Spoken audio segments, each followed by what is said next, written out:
بسم اللہ الرحمن الرحیم رب اشرح لی صدری ویسر لی امری واحلل عقدۃ من لسانی یفقہوا قولی صدق اللہ العظیم۔ معزز خواتین و حضرات، عبدالرزاق لائٹ آف گائیڈنس میں حاضر خدمت ہے۔ آج کا موضوع ہے کہ اسلامی بینکاری حلال ہے یا حرام، آپ یہ خود فیصلہ کر لیں۔ میرے ساتھ آج موجود ہیں مفتی ڈاکٹر امداد اللہ صاحب، جو اپنا تعارف خود کرائیں گے، کیونکہ ان کی ڈگری اتنی زیادہ لمبی چوڑی ہیں اور ان کا تجربہ اتنا وسیع ہے کہ وہ شاید مجھے یاد بھی نہ رہے، لکھنے میں ذرا دقت پیش آئے گی، تو لہٰذا میں درخواست کروں گا مفتی امداد اللہ صاحب سے کہ اپنا تعارف فرمائیں، ناظرین کو مخاطب کریں۔ جی شکریہ۔ جی بسم اللہ الرحمن الرحیم، الحمدللہ رب العالمین والعاقبۃ للمتقین والصلاة والسلام علی سید الانبیاء والمرسلین نبینا محمد خاتم النبیین ورؤوف الرحیم وعلی آلہ واصحابہ وبارک وسلم تسلیما کثیرا، اما بعد فاعوذ باللہ من الشیطان الرجیم، بسم اللہ الرحمن الرحیم۔ میں نہایت ہی شکر گزار ہوں اپنے بھائی محترم حاجی عبدالرزاق صاحب کا کہ جنہوں نے اس موقع پر کہ جس وقت امت میں ایک بہت بڑی بے چینی اور انتشار اس وقت امت میں اس نام نہاد غیر سودی بینکاری کے نام سے جو اسلامی بینکاری کا نام دے کر امت کو گمراہ کیا جا رہا ہے، اس سلسلے میں اپنا فریضہ سمجھتے ہوئے سب سے پہلے میں اپنا تعارف کراؤں گا کہ میں امداد اللہ محمود فرید، میں ایک نہایت ہی مشہور و معروف مذہبی گھرانے سے اور سیاسی گھرانے سے تعلق رکھتا ہوں، جو میرے خصوص یعنی شیخ الحدیث و تفسیر حضرت مولانا سراج الدین رحمۃ اللہ علیہ اور شیخ الحدیث و تفسیر حضرت مولانا علاء الدین رحمۃ اللہ علیہ، یہ دونوں بھائی اور میں نجیب الطرفین، ان دونوں کا یعنی نواسہ بھی ہوں، پوتا بھی ہوں، اور ایک قدیم دینی درسگاہ جامعہ دارالعلوم نعمانیہ ثالیہ اور جامعہ سراج العلوم ڈیرہ اسماعیل خان سے میرا تعلق ہے۔ اور جو یہ دو شیوخ جن کا ذکر میں نے کیا ہے، یہ حسین مدنی رحمۃ اللہ علیہ کے دیوبند کے یعنی شیوخ کے یہ شاگرد تلمیذ خاص بھی تھے اور ان کے خلفاء میں بھی تھے، اور اسی طرح بڑے بڑے اکابر علماء کے یعنی بیت بھی تھے اور ان کے خلفاء میں بھی تھے۔ مختصر میں اس وقت لاہور میں جامعہ مظاہر العلوم آر بازار لاہور کینٹ میں رئیس دارالافتاء کی حیثیت سے اپنے فرائض انجام دے رہا ہوں۔ بس مختصر میرا ایک ہی مختصر پیغام کہ اس وقت جو پرفتن دور جو ہر آئے دن ہر طرف سے شکوک و شبہات کو جنم دے رہا ہے، میرے محبوب سید المرسلین خاتم النبیین خاتم المعصومین محمد الرسول اللہ صلی اللہ علیہ وسلم کا پاک اور پیارا ارشاد ہے کہ اتق الحلال بین والحرام بین وبینہما مشتبہات۔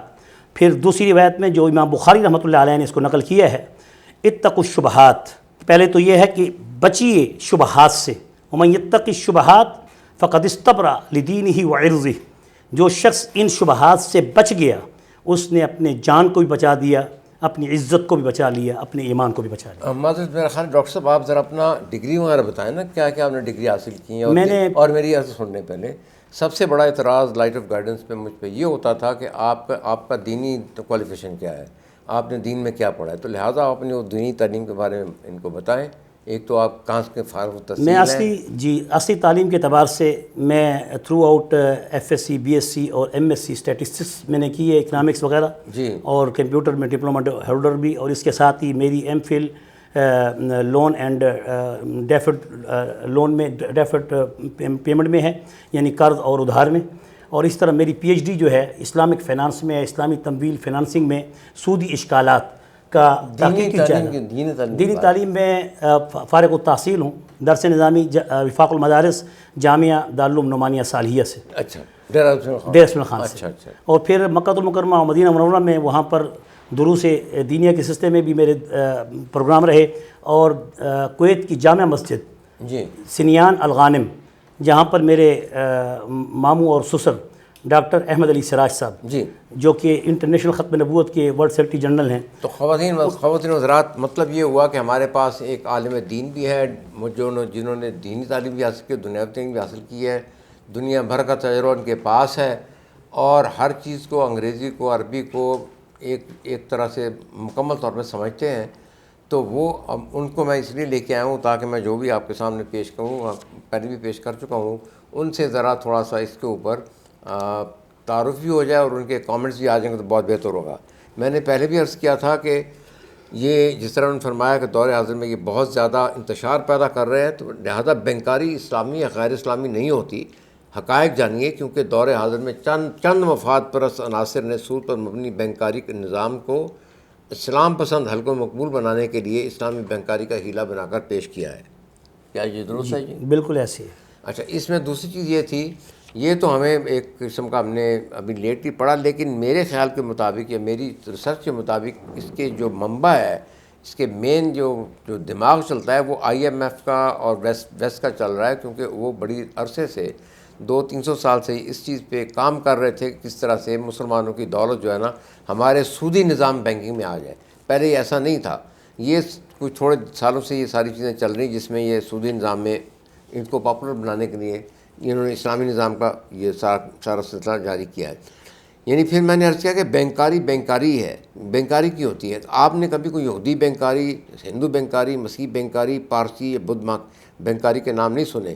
بینک کا مطلب ہوتا ہے کہ اصل در جو آپ کا سرمایہ ہے اس کو سود پہ لینا دین کرنا، تو وہ تو اسلامی نہیں ہو سکتا نا۔ جی جو آپ کا ایک جس کو بیت المال کہتے ہیں عربی میں، جی، اس کو آپ اسلامی کا نام دے رہے ہیں جس میں سود کا کاروبار ہو رہا ہے۔ جی، جس میں فریکشنل طور پر جو ایک بینکاری کو رواج دیا جا رہا ہے اور اس میں پیسہ کو بڑھا چڑھا کر پیش کر دیا جاتا ہے جی، اور ایک فرضی پیسہ پیش کر دیا جاتا ہے۔ بالکل نہیں، وہ بعد میں بات کریں گے اس کی، وہ دوسرا فریکشن ریزرو میں آتا ہے۔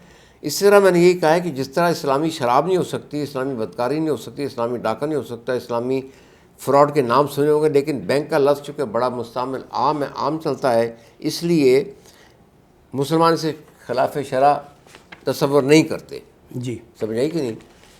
دوسرا اگر میں آگے چلوں، تھوڑا سا آگے لے کے چلوں، تو قرآن آیات اور حدیث میں اللہ تعالیٰ نے تجارت کو حلال و سود کو حرام کیا ہے۔ یہ سورہ بقرہ میں آیت 275 ہے۔ جی بالکل، بے شک اللہ تعالیٰ سود کو مٹائے گا اور صدقات کو بڑھائے گا، آیت نمبر 276 ہے۔ بالکل صحیح۔ اب یہ جو سب سے زیادہ سخت آیت ہے وہ ہے کہ اگر تم سود نہیں چھوڑتے، میں اس کا ترجمہ پڑھ رہا ہوں، تو اللہ اور اس کے رسول سے جنگ لیے تیار ہو جاؤ۔ 278 نمبر، اس کے بارے میں تھوڑا سا آپ بیان فرمائیں۔ کیا بسم اللہ الرحمن الرحیم۔ یا ایھا الذین آمنوا اتقوا اللہ وذروا ما بقی من الربا ان کنتم مؤمنین فإن لم تفعلوا فأذنوا بحرب من اللہ ورسولہ وإن تبتم فلکم رؤوس اموالکم لا تظلمون ولا تظلمون وإن كان ذو عسرة فناظرة إلى ميسرة وأن تصدقوا خير لكم إن كنتم تعلمون۔ جی، بڑی خوبصورت اور بڑی واضح اگر تھوڑا سا اس پر غور کیا جائے کہ محبوب کریم سید المرسلین خاتم النبیین صلی اللہ علیہ وسلم کی ذات اقدس پر سود کی حرمت صرف آپ صلی اللہ علیہ وسلم کی اس دنیا سے رحلت سے تقریباً 80 یا 82 یا 85 دن پہلے ہوئی، لیکن آپ صلی اللہ علیہ وسلم پر اتنی خوبصورت انداز سے اور اتنی فصیح و بلیغ انداز سے اس آیت کو نازل کیا گیا، اور ساتھ ہی آپ صلی اللہ علیہ وسلم پر جو سود کی حرمت پر جو صرف ایک ہی حدیث ہے عبادہ ابن صامت سے، الذهب بالذهب والفضة بالفضة والشعير بالشعير والحنطة بالحنطة والملح بالملح والتمر بالتمر یدم بیدن، ایک اصول طے کر دی، یدم بیدن والفضل مثلا بمثل یدم بیدن والفضل ربن، یعنی بائے صرف اور اجناس کے درمیان ایک زبردست فرق پیش کر دیا۔ اور پھر اس کے بعد فرما دیا کہ آج کے بعد میں سب سے پہلے سیدنا عباس اپنے چچا کے سود کو، یعنی حالانکہ وہ چچا ہیں، مال ان کا ہے، لیکن صاحب شریعت ہونے کی وجہ سے آپ نے اعلان کیا کہ میں ان کے لاکھوں روپے کا سود جو اس وقت لوگوں نے ان کا دینا ہے، میں علی اعلان حجۃ الوداع کے اس مجمع میں پوری امت کو گواہ بنا کے کہتا ہوں میں نے معاف کر دیے۔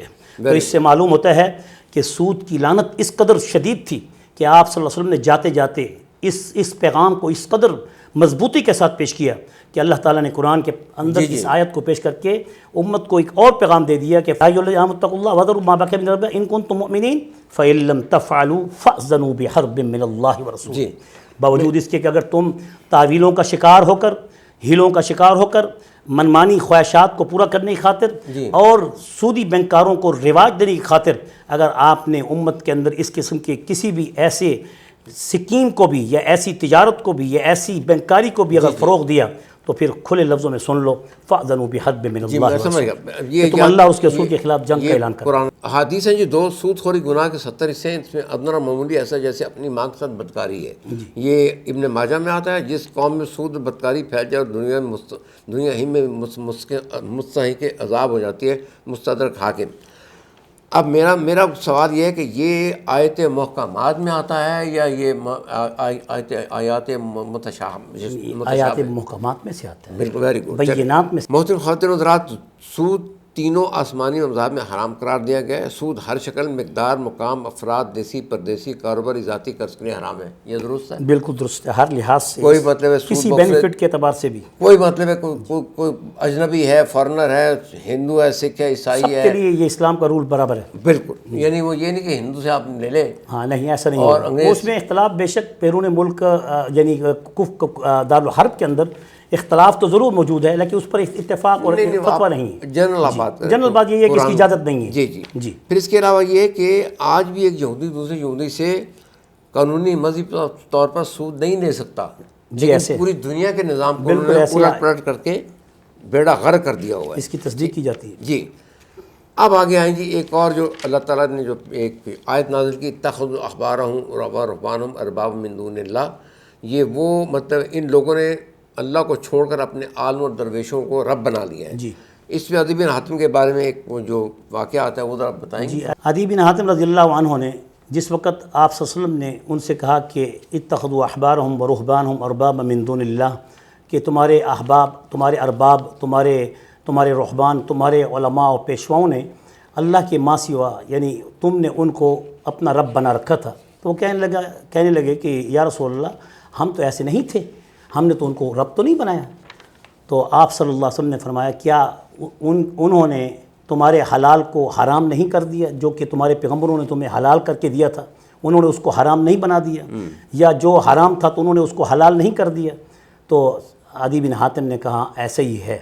تو آپ صلی اللہ علیہ وسلم نے فرمایا کہ ایسی ہی ہے، تو اس سے مرادی یہی ہے کہ آپ یعنی کہ ان لوگوں کی اس رائے کو جو لوگ اللہ کے ماں سوا اپنے پیشواؤں کی بات کو بغیر دلیل و حجت کے مان کر اور اس کی اتباع کرتے ہیں، وہ ایسے ہیں جیسے کہ انہوں نے اس کو رب بنا لیے ہیں۔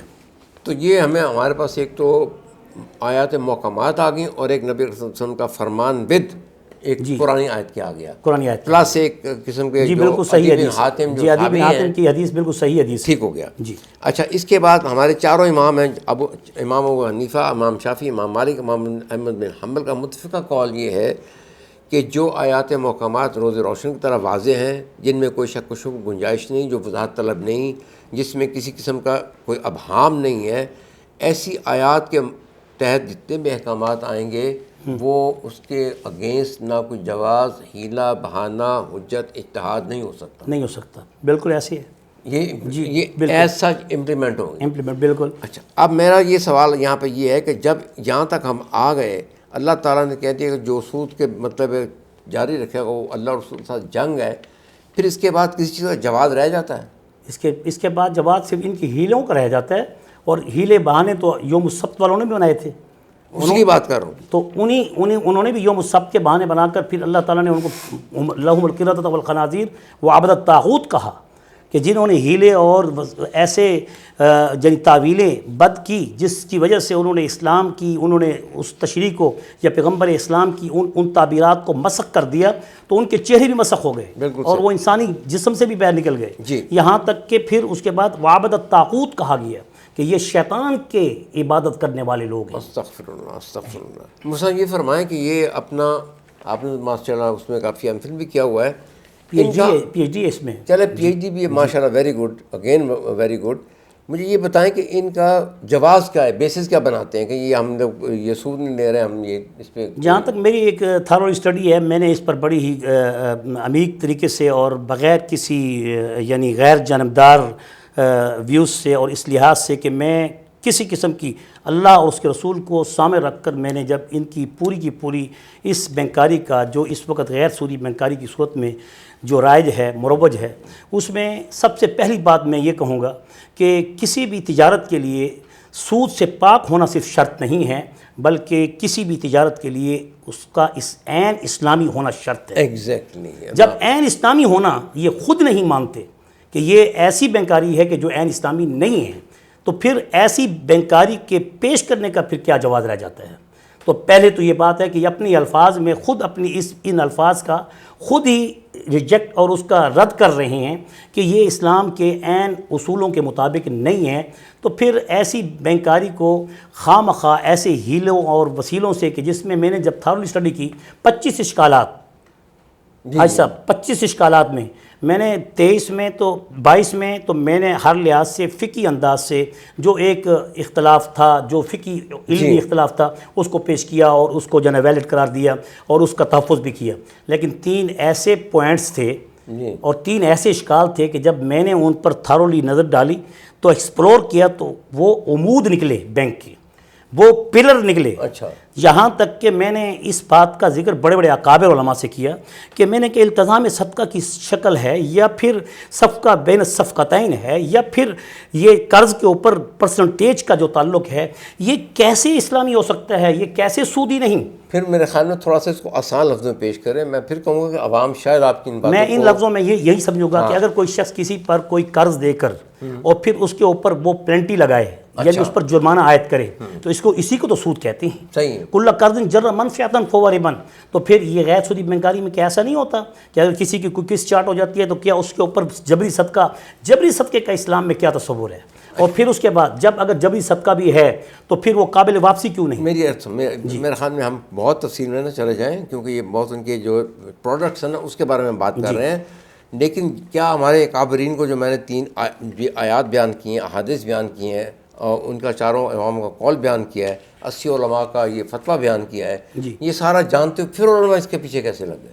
یہ تو پھر اس میں یہ کچھ ایسی باتیں بھی آئی ہیں کہ جس میں کچھ مقتدر شخصیات اور کچھ جو ملک کی مقتدر شخصیات وہ جو سیاسی لیول پر ہیں یا حکومتی لیول پر ہیں, انہوں نے IMF کے اور ورلڈ بینک کے اس آرڈر کے تحت اپنے ملک کی اس معیشت کو جو اس وقت اس حالت تک پہنچا دیا ہے, سب سے بڑے مجرم تو وہی ہیں کہ جس وقت ان کو یہ بتایا گیا ہے کہ یہ اسلامی بینکاری تب رواج پا سکتی ہے جب اس کو بیس سے ہی اسلامی بنایا جائے. لیکن انہوں نے اس بیس کو ہٹانے کی بجائے اس بلڈنگ کے اوپر اس بیس پر اس بیسمنٹ پر اسی بیس پر انہوں نے اوپر اسلامی بینکاری کا ڈھانچہ کھڑا کر دیا, ایک محراب بنا دیا مسجد کا. جی, اور وہ کیا پھر ایسا ڈھانچہ کیا اس کے اوپر ٹھہر سکتا ہے؟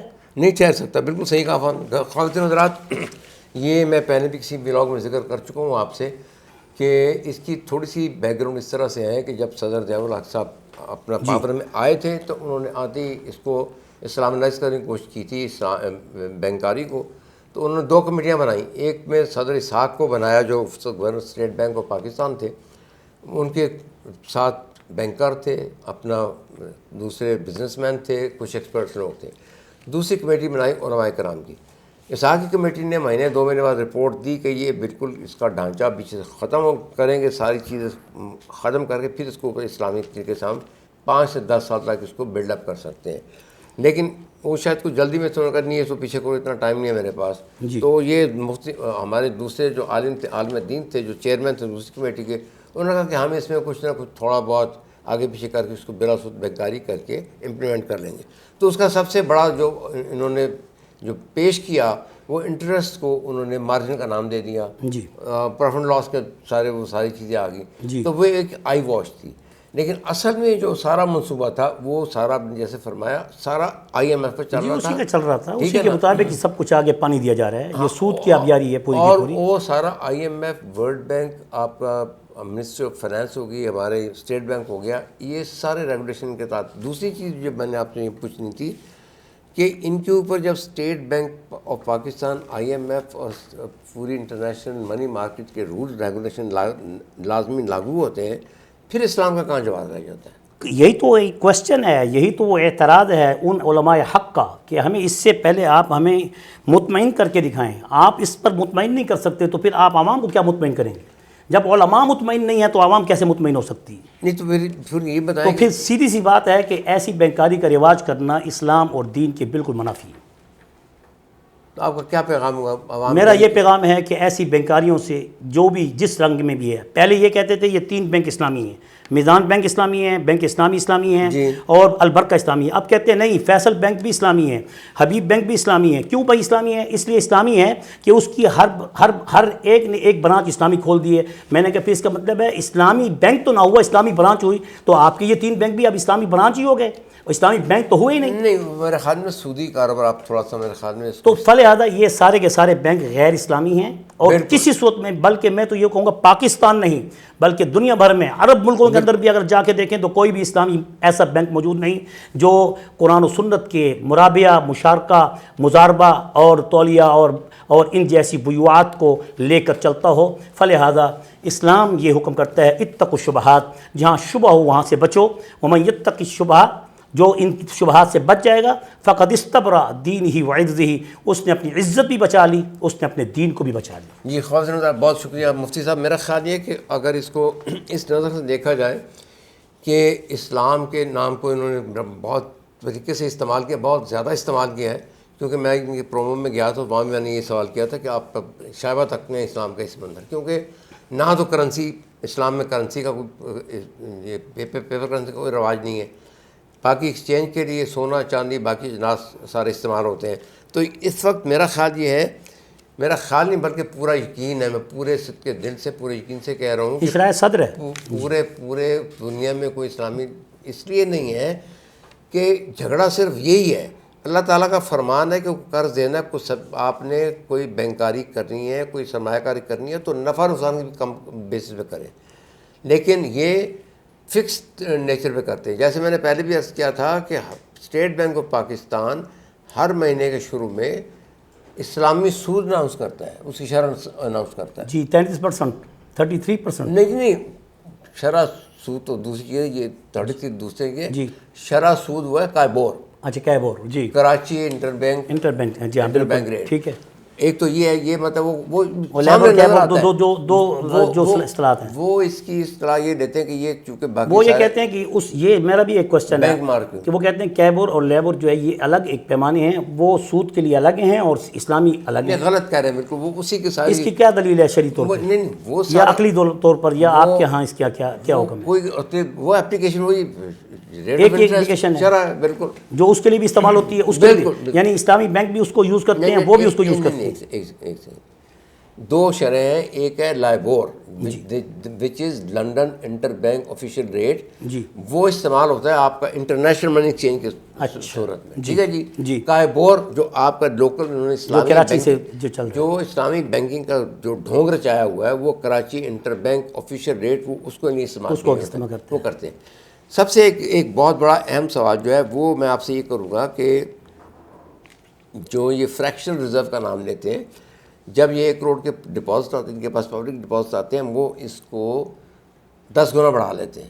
جی تو مفتی صاحب مجھے یہ فرمائیں گے کہ یہ ایک جھوٹ ہے، دھوکہ ہے، فراڈ ہے، کیا چیز ہے؟ اس کی دلیل تو میں خود اپنی آپ دوں گا جی کہ میں جب اپنی پی ایچ ڈی کے دوران جب میں ان بینکوں کا جب جا کے میں نے بتاتے خود جب ان سے انٹرویوز لیے تو میں نے جب پوچھا، میں نے کہ اگر میں آپ کی ہاں انویسٹمنٹ کرنا چاہوں تو میں 20 لاکھ روپے آپ کے پاس رکھنا چاہتا ہوں، تو انہوں نے کہا کہ 2 لاکھ آپ کے فوری طور پہ کٹ جائیں گے. تو یہ سب سے پہلی فریکشنل ان کی یہ جو اسلامی بینک کے نام سے جو امت کو دھوکہ دیا جا رہا ہے، اور یہ غبن فاش نہیں تو کیا ہے؟ غبن فاش عربی میں فقہ کی اصطلاح میں اسے کہتے ہیں جس میں ناجائز طور پر کسی عوام کے خون پسینے کا یعنی ہڑپ کیا جائے. یہ استحصال نہیں ہے تو کیا ہے؟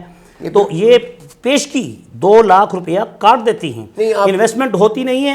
آگے تو بات ساری ہے سود کی ہے، آگے تو ساری بات سود کی ہے. اپنی دوسری طرف لے گئے ہیں. میرا خیال یہ تھا، میں یہ عرض کر رہا ہوں کہ ان کے جو پبلک ڈپازٹ آتے ہیں وہ ان کو 10 گنا بڑھا لیتے ہیں، اور وہ جو 9 کروڑ یعنی 1 کروڑ اس طرح اس کے بڑھاتے ہیں جی 1 کروڑ کا 10 کروڑ کر لیتے ہیں، اور 10 کروڑ 9 کروڑ جو ہے نہ ان کے پاس موجود ہے، وہ ایگزسٹ بھی نہیں کرتا، نہ ان کی پوزیشن میں ہے جی، اور اسی پیسے کو تھرو کھاتوں کے ذریعے ٹرانسفر کر کے سود کما رہے ہیں. جی اس کی مختلف فائلیں بناتے ہیں برے نام، اور وہ پھر کسی کے نام پہ چڑھا دی جاتی ہیں، پھر وہ وہاں سے 10 لاکھ بن جائے گا، وہ 12 لاکھ بن جائے گا، وہ 14 لاکھ بن جائے گا، یہاں تک کہ کل اصل زر کرنٹ اماؤنٹ کل 9 لاکھ روپے ہے، یہ اس پر 20 لاکھ روپے اکٹھے کر لیتے ہیں. جی وہی تو میں کہہ رہا ہوں نا. تو وہ مجھے یہ اسلامی بینک والے یا اسلامی جو سپورٹ کرتے ہیں ان کا کیا جواز ہے کہ قرآنی آیت کا کوئی ضعیف حدیث ہے اس معاملے میں کہ آپ اس کو زیادہ کر سکتے ہیں ہمارے پیسے؟ پہلی بات یہ ہے کہ یہ اس بینک جو ہے غرر پر، دھوکے پر، اور دوسری بات یہ ہے کہ یہ استحصال پر،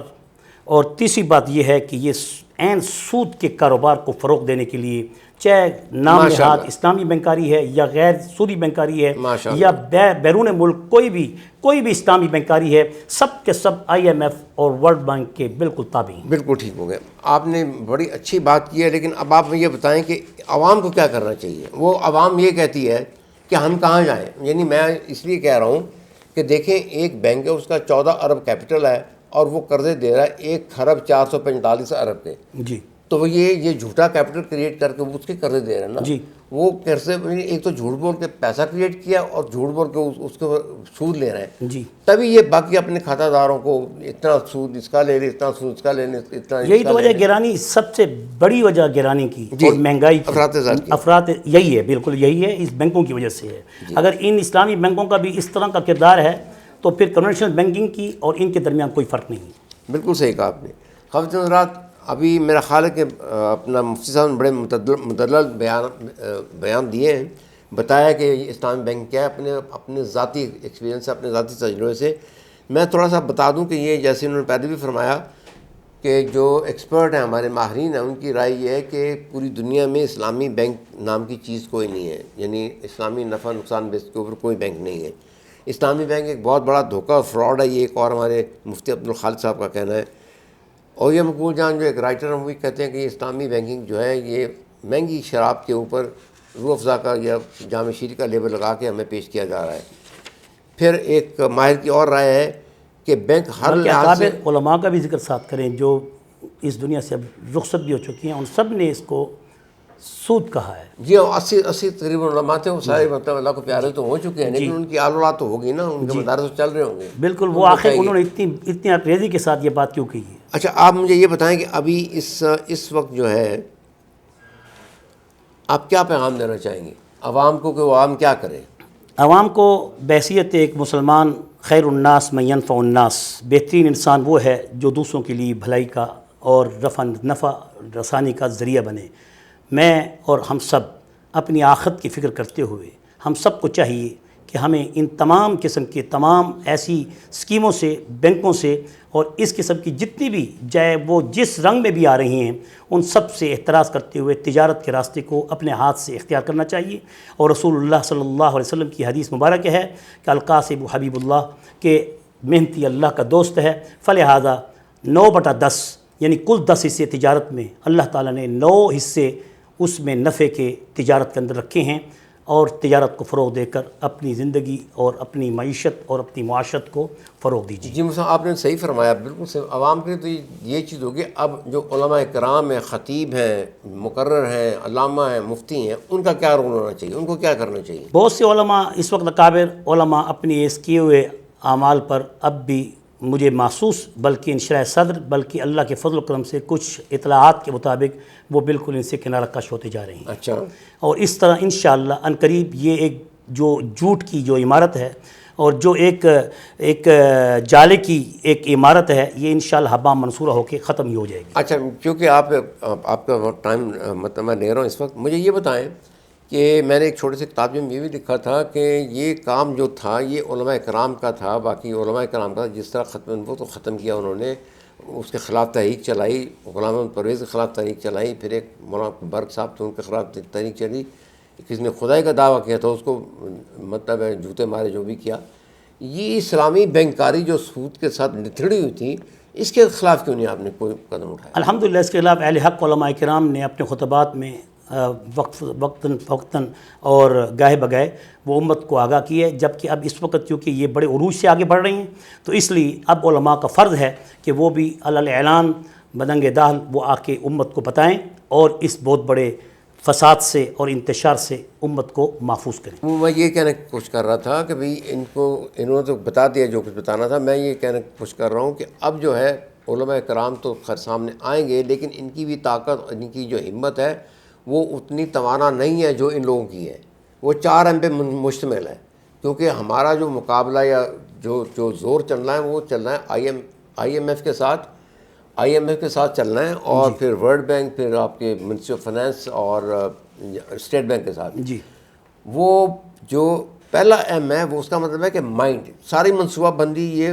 IMF کی ہے. دیکھ لیں ان کی ہر بینک کی اتنی زبردست یعنی کمپیوٹر سسٹم ہے، ایپس بنی ہوئی ہیں، 2 منٹ ٹرانسفر ہوتی ہے. ابھی میری بیٹی نے بنا 1.5 منٹ پہلے وہ ابھی تو یہ کمپیوٹر جو ہے کلاسک ہو گئی ہے، اب تو کوانٹم آ رہی ہے، کوانٹم کمپیوٹنگ آ رہی ہے. صحیح کہہ رہے ہیں. تو وہ ایک منٹ کر دیتے ہیں. ایک تو انہوں نے سارے بینکوں کو اس طرح سے مطلب جی کمپیوٹر سارا کر دیا ہوا، ٹھیک ہے. مائنڈ سارا ان کا چل رہا ہے، برین سارا ان کا چل رہا ہے، پرسنٹیج ان کی چل رہی ہیں، لیکوڈ ساری ان کی چل رہی ہیں، ریٹ سارے ان کے چل رہے ہیں. جی نمبر 2 M2 میں پیسے ان کے پاس بے شمار ہے، حرام کا پیسہ، جی جھوٹ کا پیسہ، فریب کا پیسہ، فراڈ کا پیسہ انہوں نے جمع کیا ہوا ہے کہ 1 کروڑ کو 10 کروڑ بنا کے 9 کروڑ پہ سود بھی کما رہے ہیں اور اس کو آگے انویسٹ بھی کر رہے ہیں. جی بالکل ایسے کر رہے ہیں. باقی تو سود پہ دیتے ہیں لوگوں کو، جی کچھ کمپنیاں انویسٹ کر رہے ہیں. اس کمپنیوں کی انہوں نے کچھ اپنی شرح کمپلائنٹ کی بھی چیزیں دی ہوئی ہیں. جی شرعی کمپلائنٹ کے تحت ان کو کچھ نہ کچھ ان کو پھر بینیفٹ بھی دیے ہوئے ہیں. نہیں بینیفٹ کیا دیے وہ سارے، اس میں شریعت کا نام و نشان نہیں ہے بھائی. کوئی بینیفٹ لے کے انہوں نے ان کو چپ کرایا ہوا ہے نا. شریعت کا نام و نشان نہیں ہے. وہ تو سارے جو ورلڈ بینک کے جو رسول چل رہے ہیں، بینکنگ سینٹرل بینکنگ کے قانون چل رہے ہیں وہ چل رہے ہیں. تیسرا آتا ہے میڈیا. میڈیا جو ہے بالکل ان کے پاس 100% کے ساتھ ہے. بالکل ان کی لاکھوں کروڑوں اربوں روپے کی ایڈورٹائزمنٹ کر رہے ہیں اور سارے میڈیا اس سے بکے ہوئے ہیں. بالکل وہ ہماری تو کوئی 2 سینٹیمیٹر کی ایڈ نہیں دے سکتے، جی نہیں دی انہوں نے. چوتھا ایم جو ہے وہ ان کی طاقت ہے، مائٹ. یعنی وہ اس قدر طاقتور ہیں. IMF ان کی میں چھوٹی سی مثال کیا دوں، بلکہ فیکٹس ہیں یہ کہ جب شریعت کورٹ میں یہ سود کو انہوں نے ناجائز قرار دیا تھا، غیر قانونی قرار دیا تھا، تو اس کے جس نے فیصلہ لکھا تھا اس کو گولی مار دی گئی. سمجھے کہ نہیں؟ جی ابھی بھی تھریٹس آتی ہیں مجھے کئی دفعہ، وہ مطلب کامنٹس میں بھی آتی ہیں، فون پہ بھی آتی ہیں. تو وہ یہ طریقہ کار یہ کہ یہ اپنا کام ان کی مسلمانوں کی دولت کو استعمال کرتے جائیں جی اور ان کے سامنے بولے نا. جی اور اس کے لیے انفارچونیٹلی بدقسمت سے ہمارے کچھ علماء کرام پھسل گئے یا پتہ نہیں ان کے ساتھ استعمال ہو گئے، کیا ہوا کہ. جی لیکن آپ میرا خیال ہے کہ پیغام کوئی علماء کے لیے بھی بتائیں کہ کیا جو خطیبوں کو کیا کرنا چاہیے. میں تو اب یہی پیغام دوں گا امت کو کہ جیسے ہمارے پاس سٹیج ہیں، ہر جمعے کو ہر عالم اپنی مسجد میں امت کو خطاب کرتا ہے، وہ اس وقت بے حیائی کے خلاف بھی اعلان بولیں اور اس طرح سودی بینکاری اور جو نام نہاد جو مروجہ اسلامی بینکاری اس کے خلاف بھی امت کو اویئرنس دیں. اور ساتھ ہی امت کو ایک پیغام اور بھی ساتھ دینا ضروری سمجھتا ہوں کہ امت کے ساتھ محبت اور الفت کے تحت غزہ و فلسطین کے مسلمانوں کے لیے بھی بھرپور کردار ادا کرنے کے لیے حکومتوں کو مجبور کیا جائے کہ وہ غزہ کے ان مظلوم مسلمانوں کی پوری مدد کے لیے یا تو خود تیار ہو جائیں یا ہمیں راستہ دیں. ہم ان کی مدد کے لیے جیسے بھی کریں گے، ہم تن من دھن کی بازی لگا کر ان تک پہنچیں. بالکل آپ صحیح فرمایا. جہاد کا بھی آپ نے اچھا کیا، ذکر کر دیا. میرا خیال ہے کہ سٹارٹنگ پوائنٹ یہ ہونا چاہیے کہ آپ احتجاج اس کے آرگنائز کریں کہ یہ لفظ اسلامی مٹا دیں اپنے بینکوں میں. اسلامی کا لفظ نکالنا چاہیے اور اس کے علاوہ اسلام کا لفظ جو ہے نا ٹوٹل ہٹا دیں، اس کے بعد دیکھیں کیا کرنا آگے. جی کیا پھر وہ جو جیسے عام کمرشل بینکاری چل رہی ہے تو چلتی رہے، جو بھی چلتا رہے، لیکن اسلام کا نام لے کے امت کو گمراہ نہ کیا جائے. میری یہ گزارش ہے کہ بجائے اس کے کہ آپ بڑے بڑے جلسے کریں، تقریریں کریں، قیدوں میں جائیں، ادھر جائیں ادھر جائیں، آپ چھوٹی سی ایک خاموش مظاہرہ کروائیں، سارے مداروں کو ساتھ انشاءاللہ ملائیں، اس پر ہم خطیبوں کو ساتھ اسی پر ملائیں، انشاءاللہ مولویوں کو ہم ساتھ ملائیں. ایک تحریک چلائیں گے اور اس تحریک کا ہم انشاءاللہ آپ کے دست بازو بنیں گے. بس اس میں میری گزارش ہے کہ میں نے ریٹ کی تھی وہ تو انہوں نے ریجیکٹ کر دیا فوراً. آپ اکیلے نہیں ہیں. کم من فیۃ قلیلۃ غلبت فیۃ کثیرۃ باذن اللہ. جی اللہ تعالیٰ نے قرآن پاک میں یہ ارشاد فرمایا ہے کہ تھوڑے ہونے کو مت دیکھیں، اپنے ساتھ اللہ کی طاقت کو دیکھیں. جو میں نے عرض کیا آپ سے، مصطفیٰ آپ ہیں مطلب عالم آدمی ہیں، PhD کی ہیں، علم بہت ہے آپ کے اندر جو ہے نا علم کا دریا بہہ رہا ہے. آپ چاہتے ہیں ہر طرف آپ پھیل جائیں، اس طرح نہیں ہوتا. آج کل سوشل میڈیا کا زمانہ ہے. جی مختصر آپ چھوٹی سی مقصد چیز پکڑیں کہ لفظ اسلامی ہٹا دیں، مٹا دیں، ختم بالکل کر درست ہے. دیں. میں آپ کی اس بات سے مکمل طور پہ یعنی تائید کرتا ہوں، بلکہ تائید کے ساتھ یہ پیغام دیتا ہوں کہ ایسے نام نہاد بینکاروں کو چاہیے کہ وہ اس اسلام کے نام کو استعمال کرنا چھوڑ دیں اور عوام کو چاہیے کہ ان کے فریب میں نہ آئیں اور اس طرح کی تمام بینکاری سے اپنے آپ کو بچائیں. میری گزارش یہ بھی تھی، یہ آپ یہ مسجدوں میں ایک قرارداد پاس ہونی چاہیے کہ لفظ اسلامی کسی بینک کے ساتھ نہ لگائیں، کسی بالکل فورم درست میں ہے، نہ یہی لگائیں۔ بات تو میں نے دہرائی ہے جس پر آپ کی تائید کی جا رہی ہے۔ پبلش بھی نہیں کر سکتے، کوئی ڈاکومنٹ نہیں بنا سکتی اسلامی بینکاری یا اسلامی میوچل اسلامی فنڈ۔ بینکاری تب ہو سکتی ہے جب اس کے پورے اصول شریعت کے عین مطابق ہوں۔ ایگزیکٹلی معیشت کے مطابق۔ خواتین حضرات، میرے خیال میں کافی لمبی چوڑی ہماری بحث ہو گئی ہے، اور مختصر پیغام یہی ہے کہ سارے لوگ جو ہے عوام جو ہیں اس سے پرہیز کریں، اپنی دنیا اور آخرت کو بچائیں، اور اپنے بچوں کو بھی حرام سے بچائیں، حرام خوری سے بچائیں، اور ملک کو بھی اس طرح بچائیں کیونکہ عذاب میں تو نازل ہو چکا ہم۔ تھینک یو ویری مچ، بہت بہت شکریہ۔